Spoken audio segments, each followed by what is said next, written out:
Oke, yang pimpinan dusun nih kan, melahirkan pimpinan dusun nih, Islam. Apa kaidah kita?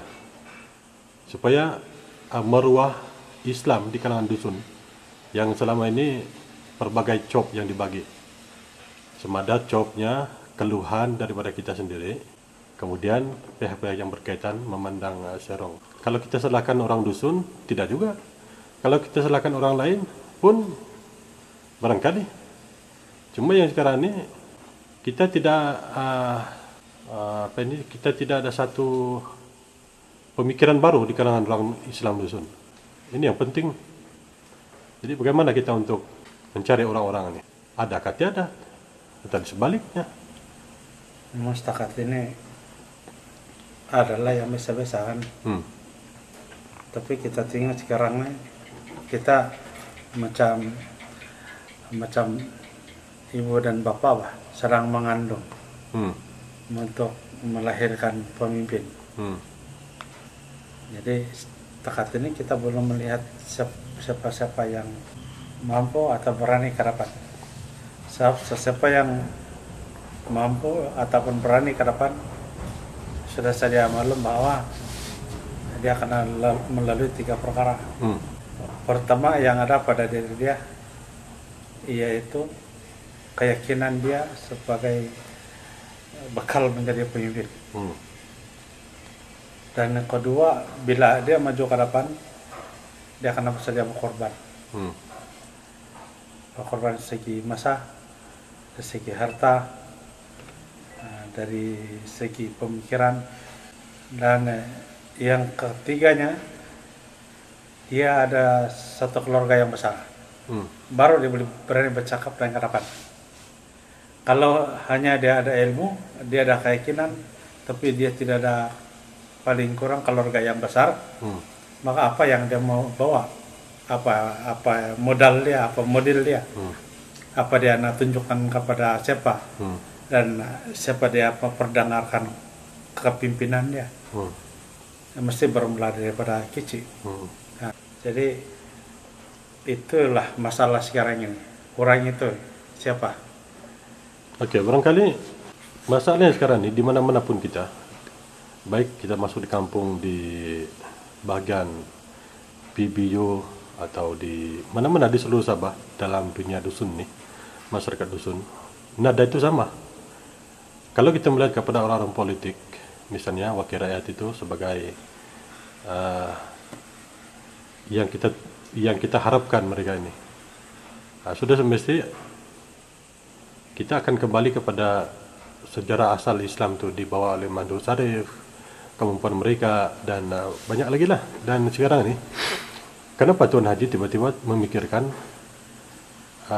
keluarga itu penting? Apa hikmah dia di situ?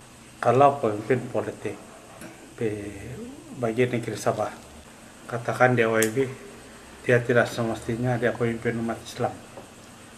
Dia pemimpin semua golongan masyarakat, berkira agama, bangsa, keturunan. Ya, betul. Jadi dia tidak boleh memberi komitmen padu untuk memimpinkan umat Islam. Karena kalau dia buat begitu, dia akan terlari daripada prinsip sebagai seorang pemimpin rakyat. Jadi untuk memimpinkan umat Islam ini, rasanya kita akan buat secara bebas, secara NGO yang tidak terikat dengan masyarakat yang bukan Islam. Jadi untuk mencari pemimpin ini memerlukan agak lama. Sebab apa? Sekiranya orang itu sudah muncul, maka sudah kita nampak. Tetapi sekarang ini belum ada tanda-tanda satu orang, 2 orang kah yang kita harap itu akan muncul. Apa yang ada sekarang ini, setakat orang bilang tidak rotan akar pun lunak. Jadi sekarang ini mungkin kita ini yang sudah timbul beberapa puluh orang, baru berbentuk akar. Ya. Dan yang malangnya yang kedepan sama ini adalah di kalangan orang-orang akademik, bukan ahli-ahli agama. Jadi maknanya kita perlu seorang tokoh agama Iya, yang boleh kita jadikan sebagai contoh. dia sepatutnya begitulah yang kita kehendaki. Tetapi setakat sekarang ini di masyarakat dusun Islam manapun di negeri Sabah, Ya. belum ada satu ahli agama yang punya kekuatan 3 perkara Ya. yang ada, yang kita sebut tadi. Ya. Secara semua yang ada hanya 2 perkara, yaitu dia ada pendidikan agama, artinya dia ada keyakinan, kemudian dia ada keluarga, tapi dia tidak ada ekonomi untuk berkorban.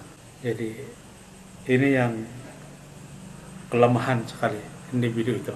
Macam mana kuat penuh dia bercakap, cerita, memberikan ilmu, nampaknya setakat begitu saja kemampuan dia. Sebab masyarakat Islam ini terlalu miskin banding dengan yang bukan Islam. Ya. Macam cerita di Ranau ini 1.500 umat Islam masuk ke dalam Kristen Ya. dalam jangka 1 tahun lebih, hanya dibagi 500 ringgit satu orang, kemudian 50 ringgit satu orang setiap bulan. Umat Islam sudah masuk dalam Kristen. Karena apa? Karena ekonomi itu lemah. Dan perlukan 50 ringgit itu tiap bulan.